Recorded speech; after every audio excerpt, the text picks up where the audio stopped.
Gazdaság és társadalom Erdélyben. Mai becslés szerint a Mátyás halála körüli években Erdély, az akkori Vajdaság területe, tehát Belső-Erdély lakossága a korabeli adóösszeírások átszámításai alapján körülbelül 700 000 fő volt. Ekkor egész Magyarországnak körülbelül 4,5 millió lakója lehetett. Etnikailag ebből körülbelül 400 000 magyar, székely és magyar együtt, 200 000 román és 100 000 szász volt. Vallásilag a reformáció előtt a magyarok, székelyek és szászok katolikusok voltak, a románok pedig görögkeletiek.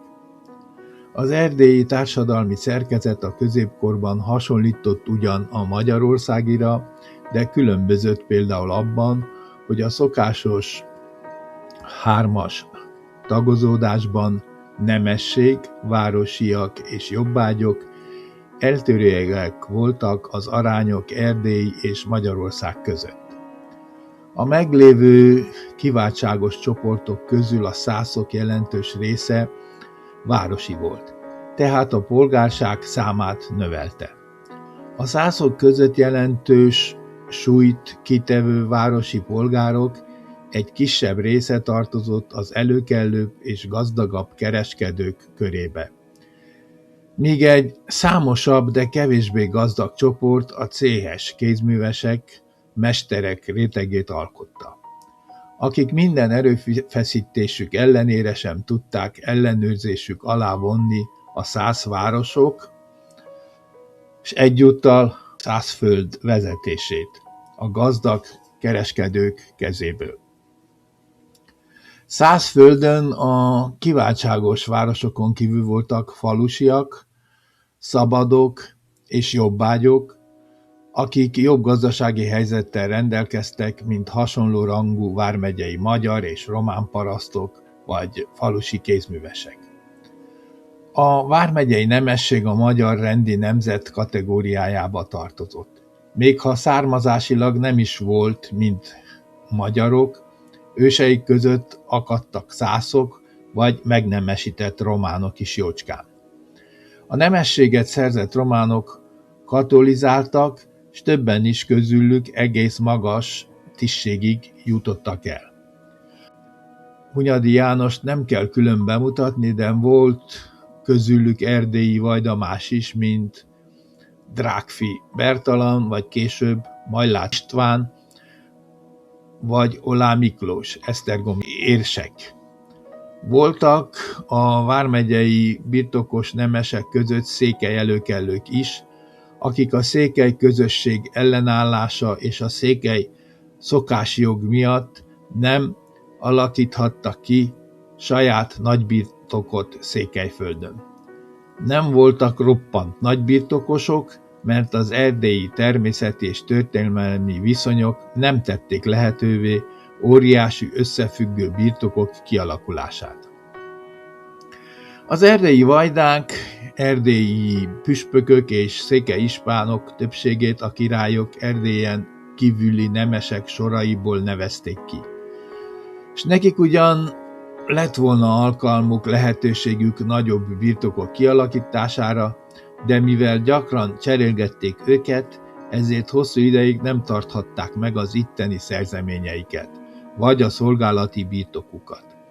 Az is gyengítette a vármegyei nemesség erejét, hogy Mátyás király 1467-es ellene történt lázadás után sok itteni előkelőt fő és jószágvesztéssel, birtok elkobzással sújtott.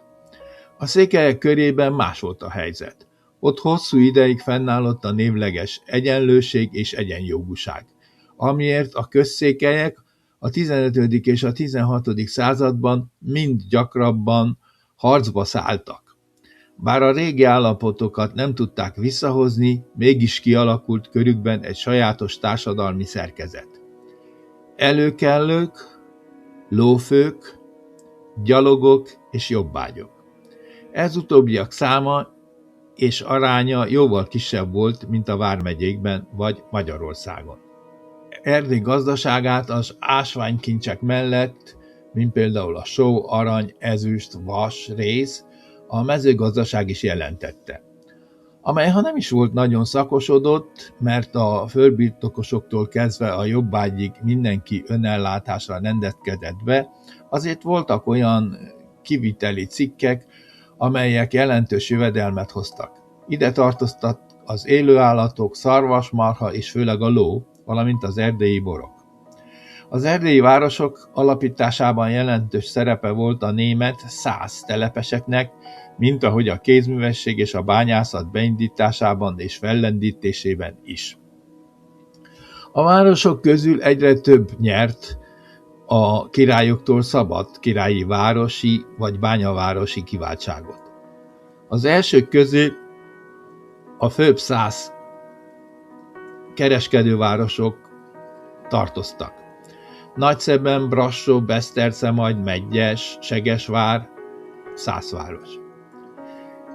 Ezek kezdetben inkább a nyugati ipari termékek közvetítő kereskedelméből részesültek a román vajdaságok és a Balkán-félsziget, illetve Lengyelország Beszterce irányába. Jól kihasználták a középkori kiváltságok közé tartozó árumegállítási jogot, amely az átmenő kereskedelem hasznának lefölözésével járt. Később a saját kézműves termékeiket szállították a Kárpátokon túlra. Cserébe bőrt, mézet, viaszt és egyéb nyersanyagokat hoztak be. A szászvárosok anyagi helyzetére utal egy összeírás, mely szerint 5 szászföldi városból Szeben, Brassó, Beszterce, Szászváros, Segesvár volt a szász adófizetők 24%-a, a további 12 szász mezővárosból az adófizetők 14%-a, és csupán az adózók 62%-a volt falusi. Ezúttal egyrészt a szászföldi lakosság városias életmódjára és anyagi helyzetére is. A többi erdélyi városok közül egyedül Kolozsvár volt az, amely a kereskedelemben és a kézművességben betöltött szerepében, gazdagságban és a lakosai számában megközelítette a virágzó Brassót és Szebet. Kolozsvár sokáig vegyes, szász magyar lakosságú volt, sőt egy jó darabig a város alapító szász lakosság gazdasági és számbeli fölényben volt a magyarokkal szemben. Ami a 15. század közepén hosszas küzdelmekhez vezetett a város irányításáért. Mátyás király 1458-ban elrendelte, hogy a városi tanácsot Kolozsváron fele-fele arányban válasszák szász és magyar polgárok közül. És a városi főbírót egyikében a szászok, a másikban a magyarok adják. Ettől kezdve századokra fennállott ez a rend, mindkét fél megelégedésére. További jelentős erdélyi városok voltak még Gyulafehérvár, Torda, Dés, illetve bányavárosok, mint például Zlatna, Torockó, Abrudbánya. És a mezővárosok Nagyenyed, Marosvásárhely, Szászrégen, Déva. Ezen városok egy részét kezdetben idegen telepesek alapították, főleg németek, de a városok elég hamar elmagyarosodtak, mert nem érkeztek ide újabb német telepes hullámok. S környékükön nem voltak szászfalvak, ahonnan a betelepülők egyensúlyozni tudták volna a környékből betelepedő magyarok túlsúlyát. Székelyföldön viszonylag kevés város volt.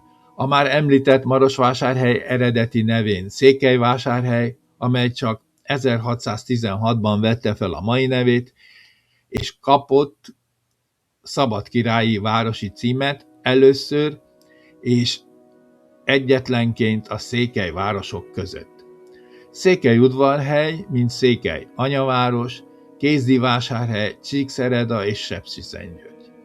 A székely városfejlődésben a lemaradást az okozta, hogy a katonáskodó székelyek körében kevesebb volt a felszabaduló munkaerő, amely a kézművesség számára a munkaerő utánpótlást biztosítani tudta volna. Emellett a jelentősebb szászvárosok, mint például Brassó és Beszterce, kiváltságainak révén igyekeztek megakadályozni, hogy más városok is hasonló kereskedelmi, illetve céhes kiváltságokra tegyenek szert. Tehát Erdélyben is kialakultak a magyarországi feudalizmusra jellemző társadalmi csoportok, még ha a sajátos erdélyi rendi fejlődés miatt ez különbözik is attól. Etnikailag is eltérnek az erdélyi viszonyok, arányok, mert nem csak a városokban volt jelen a szászellem, hanem kisebb számban voltak szászjobbágyok is. De jelentős volt ebben a korban a szász szabad parasztság száma és gazdasági ereje is. Az is erdélyi jellegzetesség, hogy viszonylag jelentős számban voltak román és görög-keleti vallású parasztok. Jobbágyok, knézek és vajdák leszármazottai kisnemesek, a három erdélyi rendi nemzet, a magyar, a székely és a szász további századokra megmaradt, biztosítva a társadalmi és politikai egyensúlyt Erdélyben. A városfejlődésben Erdélyben épp úgy, mint máshol Magyarországon voltak szabadkirályi városok, bányavárosok és mezővárosok. És erdélyi sajátosság, hogy a szászvárosok túlsúlya még hosszú időn keresztül fennmaradt. Itt egy rendelet részlet, Lajos király rendelete 1523-ból. A király új saját parancsa.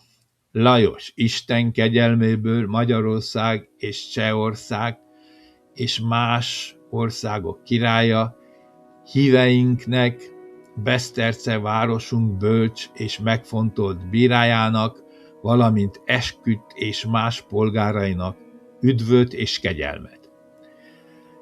Megérthetitek, hogy miután ezt a királyságunkat olyan szerencsétlenség érte, mint az ellenség visszaveréséhez, mind a végek védelméhez, nagy segítségére szolgál az új pénz verése. Elrendeltük tehát, hogy ez a pénz Szebenben is veressék, elrendeljük, hogy azonnal, amint jelen oklevelet megkapjátok, kötelesek legyetek nyilvánosan kihirdetni és közzétenni, hogy mostantól kezdve ezután senki sem merészeljen ezüstöt vagy régi pénzeket haszonszerzés céljából eladni vagy beváltani.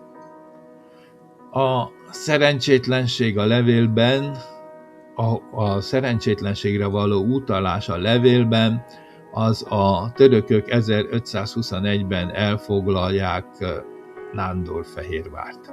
Erre utal a királyi levél. Köszönöm figyelmeteket, újabb videó következik. Figyeljétek a csatornámat. Sziasztok!